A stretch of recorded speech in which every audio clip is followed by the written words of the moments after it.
Oke, baik. Assalamualaikum warahmatullahi wabarakatuh, Bapak Ibu guru yang terhormat. Semoga Bapak Ibu senantiasa sehat walafiat.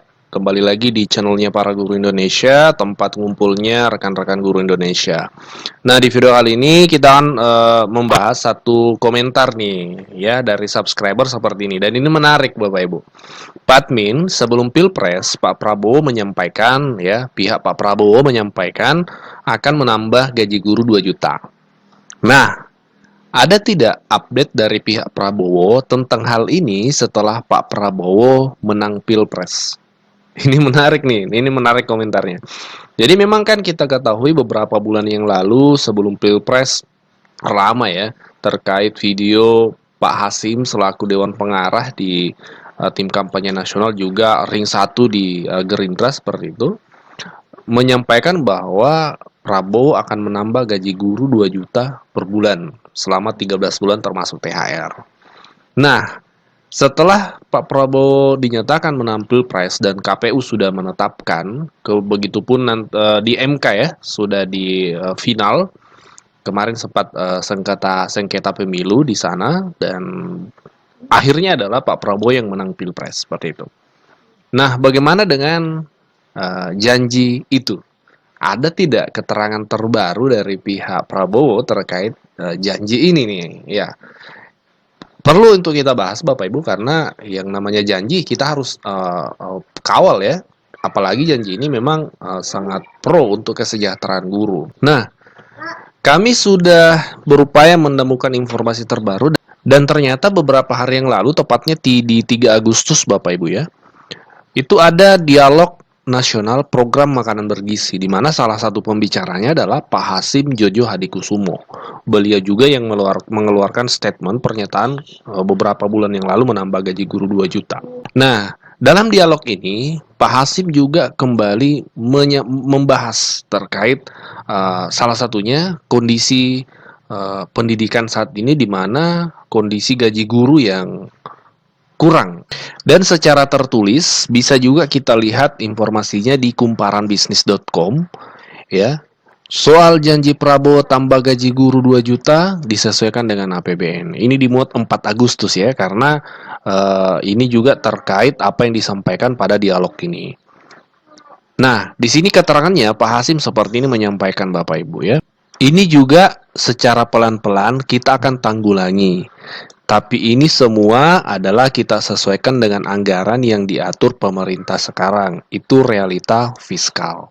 Kendati begitu, Hasim yakin APBN mampu membiayai kenaikan gaji guru dan honorer. Kata beliau, statementnya seperti ini. Saya bisa laporkan kepada Bapak Ibu, saya selaku Dewan Pembina, saya juga optimis mengenai kemampuan negara untuk membiayai program-program ini. Nah, jadi kesimpulan dari media ini bahwa sehingga saat ini pihak Prabowo masih optimis mampu menganggarkan untuk yang visi misinya seperti itu. Nah, itu yang disampaikan Pak Hasim dalam dialog ini. Masih tetap optimis Bapak Ibu, dan juga dari Pak Prabowo sendiri beberapa waktu yang lalu juga menyampaikan bahwa yakin anggarannya ada, uangnya ada, seperti itu. Ya, semoga optimisme ini berlanjut dengan realisasi nanti di lapangan seperti itu. Dan teknisnya kita akan lihat karena pertanyaan berikutnya pasti adalah lantas kapan kepastiannya bisa kita ketahui. Jawabannya adalah kita tunggu Pak Prabowo yang mengumumkan tentang kenaikan gaji sesuai pidato dari Menteri Keuangan beberapa waktu yang lalu. Ibu Menteri menyampaikan nanti yang menyampaikan terkait kenaikan gaji adalah Pak Prabowo seperti itu. Nah, ini menarik untuk kita tunggu selalu update-nya Bapak Ibu. Nah, ini sejauh ini update yang kami dapatkan ya Bapak Ibu ya terkait visi penambahan gaji guru itu, Pak. Oke.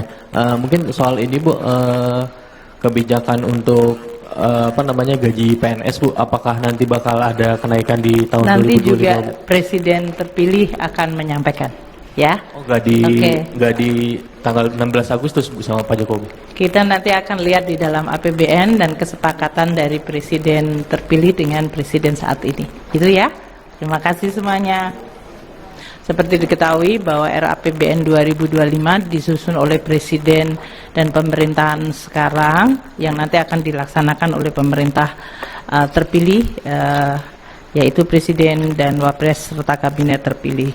Oleh karena itu, saya tidak akan menyampaikan substansinya, namun proses-prosesnya, karena nanti sebagian substansi dari RAPBN akan disampaikan oleh Bapak Presiden pada 16 Agustus di dalam sidang paripurna DPR.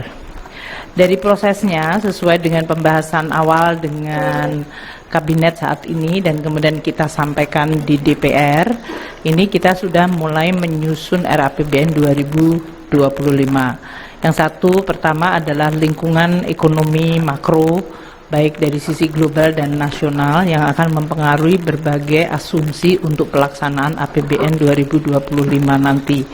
Dan untuk itu kami hari ini sudah mendapatkan persetujuan dari Presiden dan Presiden terpilih mengenai situasi makro yang kita baca yang mempengaruhi APBN 2025, pertumbuhan ekonomi, inflasi, suku bunga dari surat berharga negara 10 tahun, nilai tukar rupiah, harga minyak dalam hal ini, dan lifting minyak serta lifting gas. Itu yang sudah dibahas dengan DPR, kami laporkan, dan tadi juga mendapatkan beberapa arahan yang nanti finalnya disampaikan Bapak Presiden pada 16 Agustus.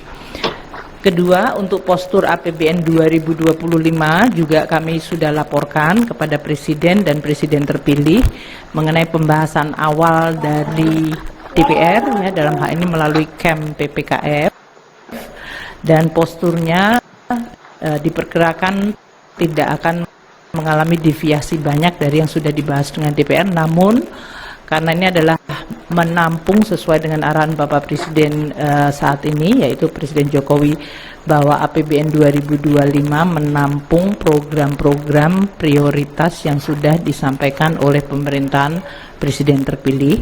Jadi kami mulai menghitung untuk program-program yang sering disebut seperti makanan bergizi gratis, kemudian juga beberapa program inisiatif baru yang sekarang ini sedang difinalkan dengan tim dari Presiden terpilih. Ini sudah masuk di dalam postur APBN 2025.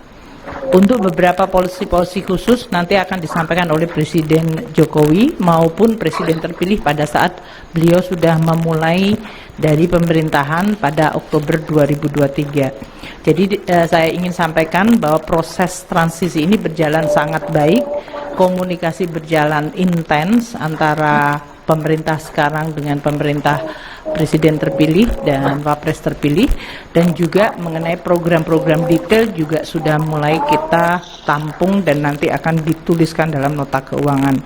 Mungkin itu, jadi hari ini kami memfinalkan arahan dari Presiden maupun Presiden terpilih untuk RAPBN 2025. Untuk ekonomi saat ini di 2024, tadi juga dari Pak Menko Perekonomian serta arahan Bapak Presiden Jokowi ada beberapa kebijakan-kebijakan di 2024 yang akan kita lakukan di dalam rangka untuk menjaga pemulihan dan pertumbuhan ekonomi. Seperti diketahui, saat ini BPS menyampaikan growth di kuartal kedua yang cukup baik.